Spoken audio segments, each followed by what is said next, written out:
Assalamualaikum warahmatullahi wabarakatuh. Bismillahirrahmanirrahim. Alhamdulillahirabbil alamin. La ilaha illallah wahdahu la syarikalah. Lahul mulku wa lahul hamdu wa huwa ala kulli syai'in qadir. Asyhadu an la ilaha illallah wa asyhadu anna Muhammadan abduhu wa rasuluh. Allahumma shalli ala Muhammad wa ala ali Muhammad kama shallaita ala Ibrahim wa ala ali Ibrahim fil alamina innaka Hamidum Majid. Alhamdulillah, sahabat percikan iman, kita akan membahas sejumlah pertanyaan, sejumlah masalah yang akan dibedah dari pendekatan Al-Quran dan Sunnah Rasulullah Sallallahu Alaihi Wasallam. Ya, kita awali dengan masalah yang pertama. Assalamualaikum Ustadz. Waalaikumsalam. Semoga Ustadz dan keluarga sehat walafiat dan husnul khotimah. Amin. Amin ya rabbal alamin. Mau bertanya, berdoa sambil menangis katanya lebih baik. Bagaimana kalau doanya nggak dibarengi dengan nangis? Mohon penjelasannya. Ya, Ibu, yang dimaksud berdoa dengan menangis itu maksudnya dengan khusyuk, ya. Karena masalah menangis mah setiap orang punya kadar beda-beda. Ada memang yang saat doa itu sambil menangis. Itu gambaran dari apa yang terjadi dalam batin dan pikirannya. Tapi ada juga orang yang penuh khusyuk, batin dan pikirannya connecting, nyambung pada kuasa Allah, tapi tidak dibarengi dengan menangis gitu. Jadi tolong, yang dimaksud menangis itu bahasa lain dari khusyuk. Jadi intinya bukan menangisnya, tapi intinya adalah khusyuknya. Ada hadis yang mengatakan bahwa sab'atun yudhilluhumullahu yawma la dhilla illa dhilluhu. Ini hadis Sahih Bukhari. Ada 7 kelompok manusia yang oleh Allah pasti ditolong pada hari di mana tidak ada pertolongan kecuali pertolongan Allah. Maksudnya hari akhirat. Di antaranya adalah rajulun dzakarallaha khalian fafadat ainah. Orang yang berdua-duaan dengan Allah hingga meneteskan air mata. Mungkin orang kemudian berkesimpulan bahwa doa yang bagus itu dengan tetesan air mata. Maksudnya orang yang berdoa dengan penuh kekhusyuan. Urusan keluar air mata atau tidak itu kembali kepada tingkat kehalusan jiwa seseorang. Ya, ada jamaah yang cerita, Ustadz kenapa ya saat saya tawaf saya nggak nangis? Saya bilang, Anda khusyuk tidak? Ya saya fokus, khusyuk, tobat, doain orang tua. Ya sudah, itu cukup. Tapi saya lihat orang lain nangis. Ya tidak bisa diukur bahwa nangis itu merupakan bagian kehusyuan terdalam. Boleh jadi dia bukan khusyuk. Nangis itu ingat sama suaminya. Karena 2 tahun lalu dia berumroh sama suaminya. Jadi begitu tawaf, dia nangis. Ingat sama suami. Kan bukan khusyuk. Ya. Nah, jadi khusyuk itu adalah suatu yang terjadi dalam batin kita. Yaitu fokusnya jiwa dan pikiran kita pada kuasa Allah Subhanahu wa Ta'ala. Bisa dibarengi dengan tetesan air mata, bisa juga tidak. Yang penting khusyuk. Nah, ketika Allah berfirman tentang khusyuk, qad aflahal mu'minun, sungguh beruntung orang yang beriman, alladzina hum fi salatihim khashi'un. Orang yang khusyuk dalam salatnya. Di situ tidak dikatakan orang yang menangis dalam salatnya, tapi khusyuk gitu, ya. Wallahu a'lam bissawab. Wallahu a'lam bissawab. Assalamualaikum Ustadz. Izin bertanya, apakah mengumumkan berita meninggal seseorang merupakan sebuah keharusan walaupun tengah malam dan melalui speaker masjid? Nah, ya. Begini Ibu Bapak, kita dianjurkan untuk mengumumkan kematian, menyebarkan informasi kematian, dengan harapan orang yang mendengar berita itu bisa melayat, bisa menyolatkan, syukur-syukur bisa mengantarkan mayit ke kubur. Jadi memang sunnah apabila ada di antara keluarga kita, teman kita meninggal, kita menyebarkan berita itu, ya, bahwa sudah wafat si fulan dan akan dikuburkan di sini, rumah dukanya di sini. Nah, apakah harus tengah malam begitu? Ya tentu saja cari waktu yang kira-kira orang bisa mendengar berita itu.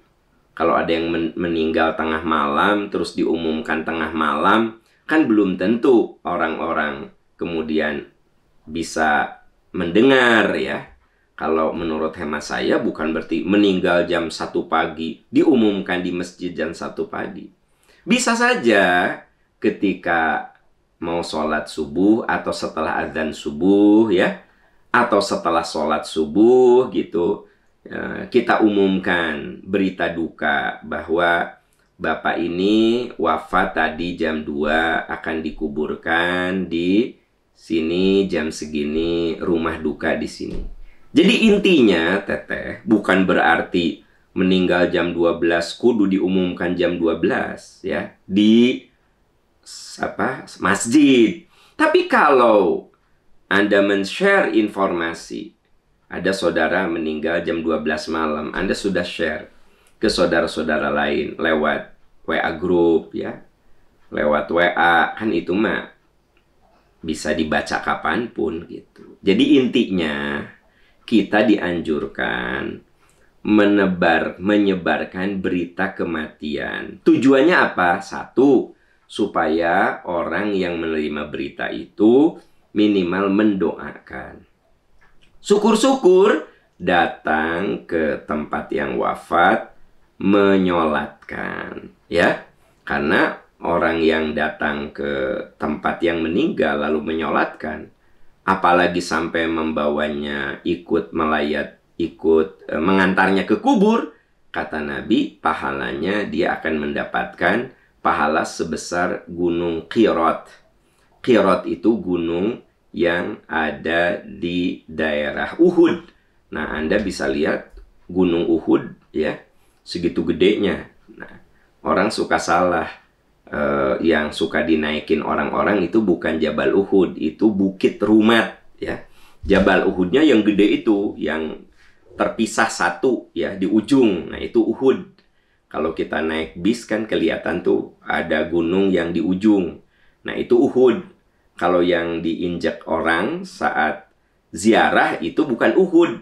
Ada yang suka foto-foto naik ke situ, itu bukan Uhud, itu Bukit Rumat namanya, ya. Nah, jadi kata Nabi, kalau kita mendengar ada yang meninggal lalu kita menyolatkan, apalagi kita bisa ikut mengantarkan ke kubur, maka dia dapat pahala sebesar gunung Uhud.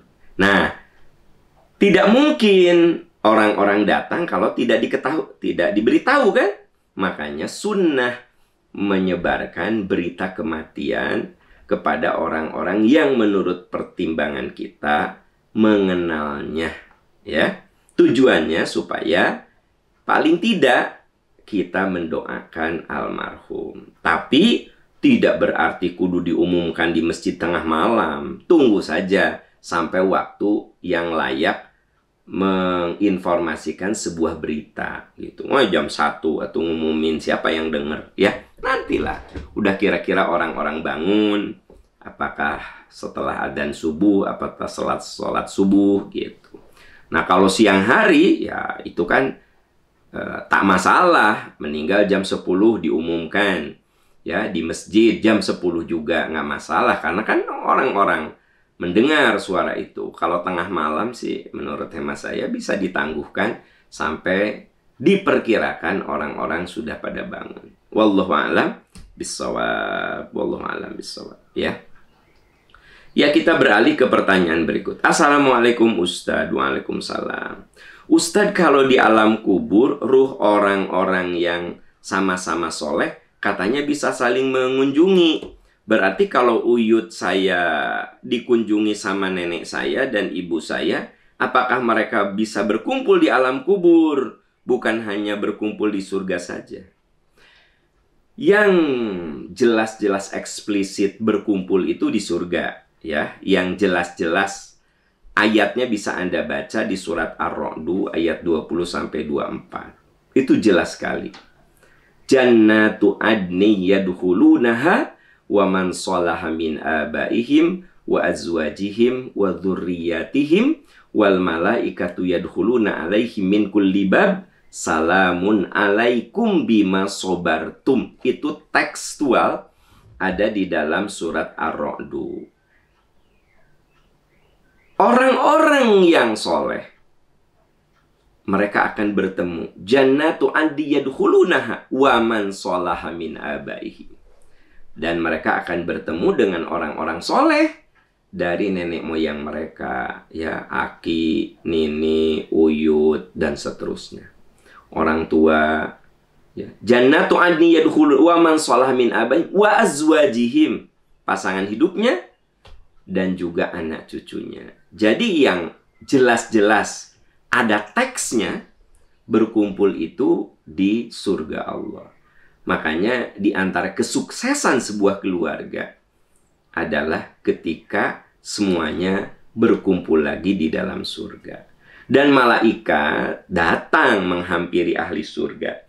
Kata malaikat, salamun alaikum bima sobartum fani'ma uqbaddar. Selamat kalian jadi penghuni surga. Bima sobartum.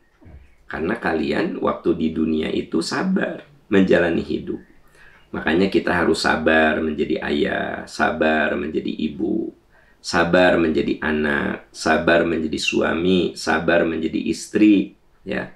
Pokoknya kita kudu sabar. Bima sobartum, dikarenakan kalian sabar.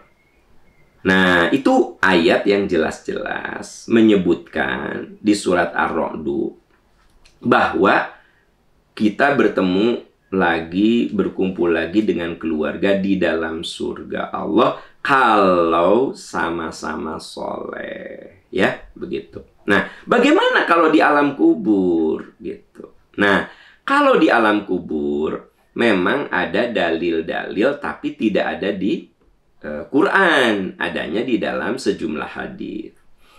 Karena yang namanya kubur, alam kubur, saudara-saudara sekalian, itu alam di mana kita menunggu sampai hari kiamat. Ini bisa dilihat di dalam surat Al-Mu'minun ayat 99 sampai 100. Wa mi waraihim barzakhun ila yaumi yub'atsun. Dan apabila manusia mati, maka ruhnya ada di alam barzah ila yaumi yub'atsun, sampai hari dibangkitkan. Ya. Nah, jadi yang dijelaskan di Quran adalah bahwa mereka akan, ruh itu akan menunggu di satu alam yang namanya alam barzah, atau suka disebut juga dengan alam kubur. Ila yaumi yub'atsun, sampai mereka dibangkitkan. Jadi tolong beda antara kuburan dan alam kubur, ya, teman-teman sekalian. Kalau kuburan itu tempat jasad ditanamkan, dikuburkan. Makanya kuburan tidak selalu harus tanah, bisa saja air.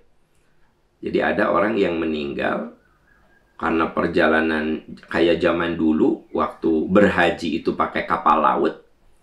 Kalau ada jemaah haji yang meninggal di kapal, itu dikuburnya di laut. Bagaimana dikubur di laut? Ya, ditenggelamkan ke dalam laut. Berarti kuburan itu berupa air, kan gitu. Nah, gitu. Ada orang yang meninggal di mana? Di kutub utara misalnya, kutub selatan misalnya. Dikuburkan, tidak dibawa pulang, dikuburkan aja, dibenamkan di dalam bongkahan-bongkahan es. Itu namanya kuburan. Jadi kuburan itu bisa tanah, bisa air, bisa bongkahan es, tergantung di mana yang bersangkutan wafat. Ada pesawat celaka, jatuh ke laut. Nah, tidak semua bisa ditemukan. Nah, sisa-sisa yang tidak ditemukan apa? Nah, diyakini dikuburkan dalam lautan itu. Jadi yang namanya kuburan, tempat di mana jasad kita dimasukkan, dikembalikan lagi ke tempatnya, ke bumi. Keumumannya di tanah, tapi bisa di air juga, ya. Nah, kalau alam kubur atau alam barzah, itu wallahu a'lam, tempatnya di mana kita nggak tahu. Yang jelas menurut surat Al-Mu'minun ayat 99, 100, wa miwarohim barzakhun, mereka ada di alam barzah. Nah, pertanyaan Anda, benar nggak sih di alam barzah itu bisa saling mengunjungi? Ibu saya mengunjungi bapaknya, ya kan gitu. Terus nanti kalau saya meninggal, saya mengunjungi uyut. Nah, wallahu a'lam, ya, karena penjelasan ini adanya di sejumlah hadis, memang ada, ya. Di sejumlah hadis memang diterangkan seperti itu. Tapi kalau di Quran tidak dijelaskan. Wallahu a'lam bissawab. Wallahu a'lam bissawab. Ya, kita beralih ke pertanyaan berikutnya.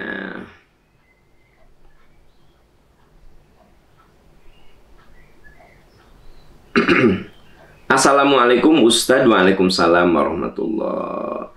Maaf mau nanya, ada yang bilang kalau menggunduli bayi rambutnya harus ditimbang terus diuangkan seharga emas, terus uangnya disedekahkan. Benar begitu, Pak? Ya.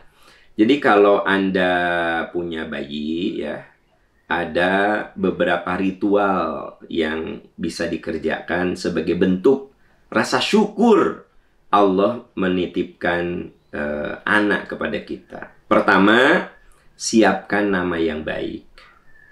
Jadi kalau memberi nama itu harus yang baik-baik. Memberi nama itu harus ada unsur harapan, ya.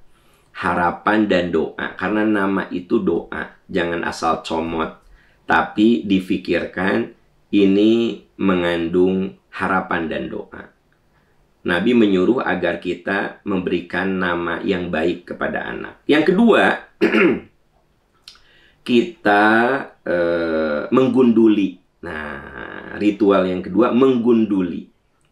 Ada riwayat yang menunjukkan bahwa saat sudah digunduli, itu dikurskan, ditimbang, ya. Bagus kalau dengan emas. Sebut sajalah 1 gram si rambutnya itu. Anda keluarkan, sedekah, bagikan kepada fakir miskin sebesar harga emas itu. Sebutlah harga emas 1 juta, ya. Lalu rambut bayi Anda itu 1 gram. Ya udah 1 juta itu sedekahkan. Itu bagian dari menggunduli. Nah, yang ketiga adalah menyembelih akekah. Kullu gulamin murtahinun bi aqiqatihi yuzbahu yawma sabihi wa yuhlaku wa yusamma. Bila kita punya bayi, maka bayi itu tergadai dengan akekahnya. Yuzbahu yawma sabihi. Akekah itu disembelih hari ke-7. Wa yuhlaku, tadi yang saya bilang, digunduli. Nah, bagian dari menggunduli rambut, ya, menggunduli kepala. Nah, dihitung beratnya, rambut itu segimana, lalu dikurskan dengan harga emas, lalu disedekahkan. Wa yusamma, dan diberi nama. Itulah 3 amalan ketika kita mendapatkan titipan anak. Hari ke-7 semuanya digunduli, hari ke-7 diberi nama secara resmi. Ya, tentu Anda sudah punya rencana, namanya si ini, si ini, si ini. Oke, hari ke-7 itulah diresmikan, namanya Fulan. Nah, dan disembelih juga akekahnya. Menyembelih akekah bisa kita langsung, bisa juga kita titipkan ke kakeknya, ke neneknya, bisa kita titipkan ke panti asuhan, kita bisa titipkan ke pesantren yang banyak santrinya, boleh. Yang penting hari ke-7 afdolnya, gitu. Ya, itu Wallahu a'lam bishawab. Assalamualaikum Ustadz. Waalaikumsalam warahmatullahi. Semoga Ustadz sekeluarga sehat dan dalam lindungan Allah. Amin, amin. Izin bertanya, bagaimana kewajiban anak perempuan yang tidak bekerja, sudah berumah tangga, kewajiban terhadap orang tuanya yang sudah uzur, bagaimana Ustadz? Ya, karena Anda sudah berumah tangga, Anda minta izin sama suami untuk ikut mengurus orang tua, ya, gitu. Jadi kalau misalnya Anda termasuk yang dititipi rezeki, ya bersyukurlah kalau punya suami yang soleh dan dia ridho sebagian rezekinya diberikan kepada orang tua Anda. Kalaupun Anda diuji dengan suami yang pelit sampai hitungan gitu ya, marah dia kalau Anda ngasih uang ke orang tua, ya minimal Anda mendoakan. Minimal Anda memberikan perhatian. Anda bisa minta izin ketika suami ada di kantor. Mungkin kan Anda di rumah daripada tidak ada pekerjaan, ya Anda datang ke orang tua yang kalau memang itu di satu kota, ya kan gitu. Tapi bisa juga memang di luar kota, ya minimal Anda memberikan perhatian. Intinya adalah memang seorang perempuan itu secara syar'i tidak ada kewajiban untuk menafkahi orang tua. Tapi anak laki-laki secara syar'i dia berkewajiban menafkahi orang tuanya yang sudah uzur. Saya, anak laki, adik saya yang laki-laki itu wajib menafkahi secara syar'i ya, ibu saya yang sudah uzur, yang sudah tidak berpenghasilan, yang sudah sakit-sakitan. Itu oleh anak-anaknya yang laki-laki wajibnya. Nah, makanya ibu kalau Anda punya suami yang orang tuanya sudah uzur, Anda buka hati, lapangkan hati, biarkan suaminya mengabdi, berbuat baik kepada anaknya, kepada orang tuanya, dan kepada para suami. Lapang hati, lapang jiwa ya. Bila perlu bantu secara finansial mertua yang sudah uzur lewat istrinya. Karena yang namanya menikah itu bukan hanya menyatukan dua insan, tetapi dua keluarga besar. Menikah itu menyatukan aku dan kamu jadi kita. Kalau benar-benar rumah tangga yang benar gitu loh ya. Gak ada istilah ibu kamu, tapi ibu kita. Gak ada istilah bapak kamu, yang ada adalah bapak kita. Maksudnya dua-duanya menjadi bagian yang harus diperhatikan. Bersyukurlah Bapak Ibu kalau kita punya pasangan yang tidak hitungan untuk berbuat baik kepada mertuanya, ya gitu. Kan kalau disilang kan gitu kan, disilang. Istri saya baik sama ibu saya berarti kan ke mertua ya.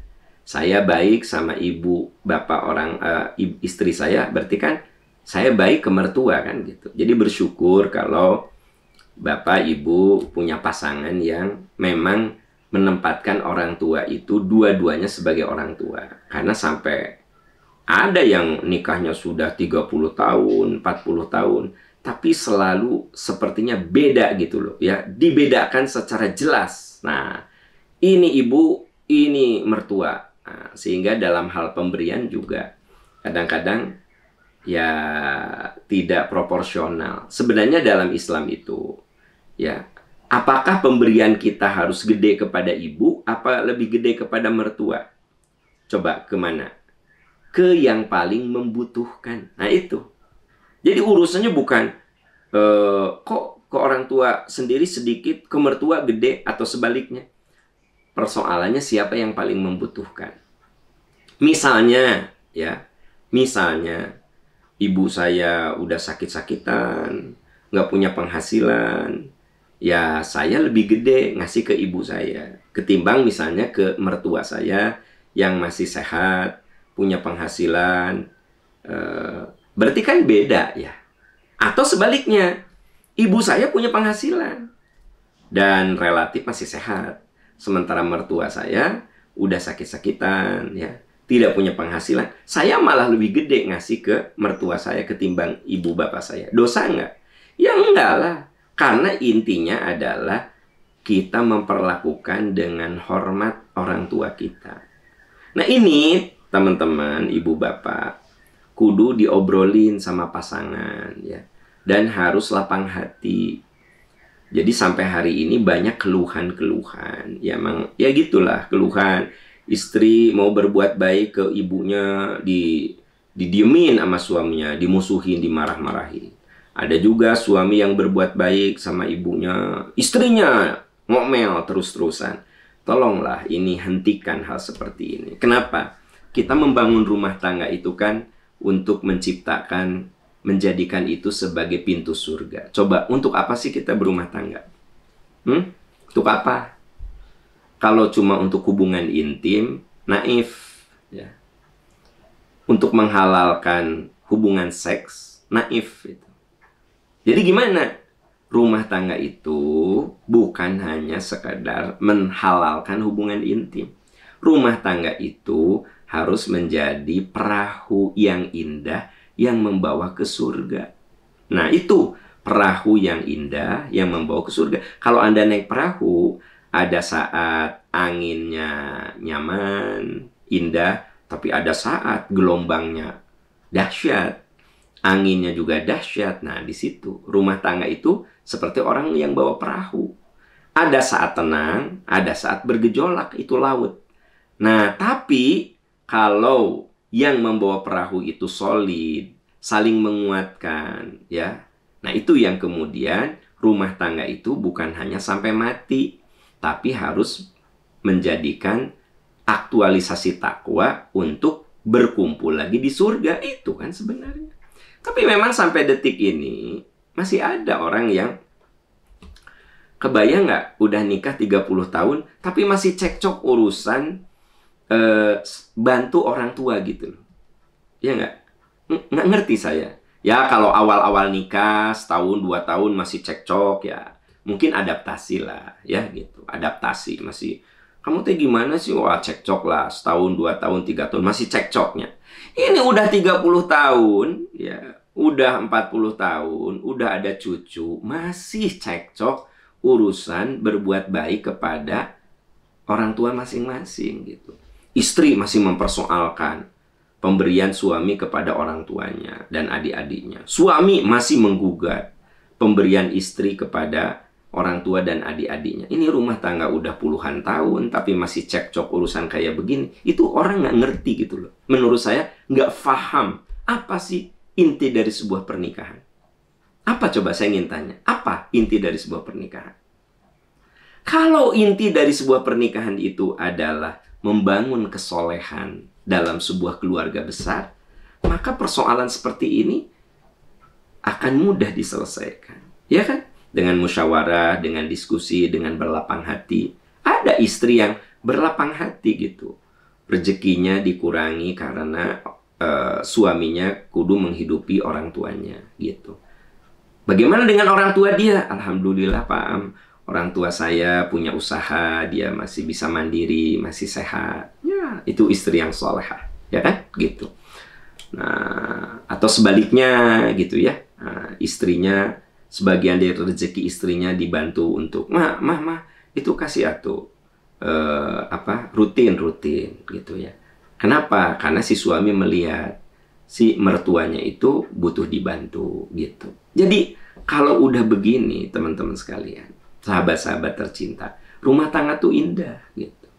Jadi marilah kita introspeksi diri ya, terutama bagi siapapun yang masih cekcok udah nikah puluhan tahun kayak baru 2 tahun. Saya tahulah ada saat adaptasi, baru 2-3 tahun nikah suka cekcok urusan keluarga, pasangan, itu namanya adaptasi. Masa udah 10 tahun anak sudah kuliah, bahkan udah jadi kakek, ya kan? Masih aja kayak begitu. Berarti nggak ngerti kan? Nggak ngerti gitu. Rumah tangga itu apa? Nah gitu. Ya semoga saudara-saudaraku tercinta, ya kita semua oleh Allah diberi kelapangan hati untuk menjadikan rumah tangga itu aktualisasi kebaikan. Kita menyatukan dua keluarga besar, keluarga istri, keluarga suami menyatu menjadi sebuah keluarga besar yang indah, yang satu sama lain saling menguatkan dalam kebaikan, satu sama lain saling menopang. Wallahu a'lam bishawab. Ya, kita beralih ke pertanyaan berikutnya. Assalamualaikum Ustadz. Waalaikumsalam warahmatullah. Semoga Ustadz dan keluarga dalam keadaan sehat dan selalu dalam lindungan Allah. Amin, amin. Amin ya rabbal alamin. Izin bertanya Ustadz.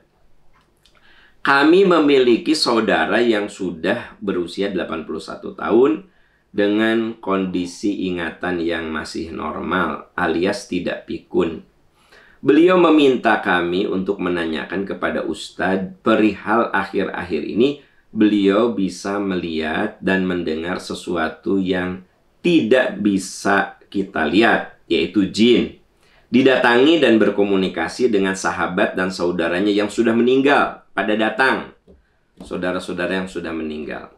Kadang ketika sholat beliau melihat ular di tempat sujud. Beliau merasa terganggu dengan kondisi ini. Beliau khawatir bisa membelokkan keimanan. Yang menjadi pertanyaan dan kekhawatiran beliau adalah bahwa ini adalah halusinasi atau gangguan jin atau setan yang menyesatkan. Mohon penjelasannya Ustaz. Ya, ada orang yang tidak pikun, ya, tapi mengalami apa yang dialami oleh saudara Anda itu. Kalau menurut saya ini bagusnya konsul ke dokter jiwa, ya gitu. Ah, Pak Am, apa gelo? Enggak. Otak itu punya kapasitas, teman-teman sekalian. Otak itu punya kapasitas, ya. Nah, ada yang tidak pikun, tapi jadi ada halusinasi. Nah, itu kan berarti sebenarnya di otaknya ada masalah, gitu. Karena walau bagaimanapun, yang ada dalam diri kita itu akan mengalami penurunan. Metabolisme mengalami penurunan. Ya, daya ingat mengalami penurunan. Kualitas gigi, coba sebutkan ke saya, apa sih yang tidak mengalami penurunan? Kulit mengalami penurunan. Semua yang ada pada diri kita itu sunnatullahnya mengalami penurunan. Nah, salah satunya adalah otak. Jadi kalau orang udah berusia, tapi kemudian sering didatangi oleh orang-orang yang sudah wafat, kemudian lihat binatang-binatang yang aneh-aneh gitu. Nah, itu sebenarnya di otaknya ada masalah, ya. Saya yakin dokter jiwa itu bisa memberikan solusi profesional. Nah, kalau ini sudah bukan ke psikolog gitu loh, karena kan faktor usia ya gitu. Nah, boleh jadi nanti diberi obat. Nah, konsul saja. Konsul ke dokter jiwa, ke psikiater. Nah, sebab saya yakin Bapak ini orang yang imannya bagus. Buktinya sok sholat, suka ngaji, kan gitu. Jadi bukan karena lemah iman.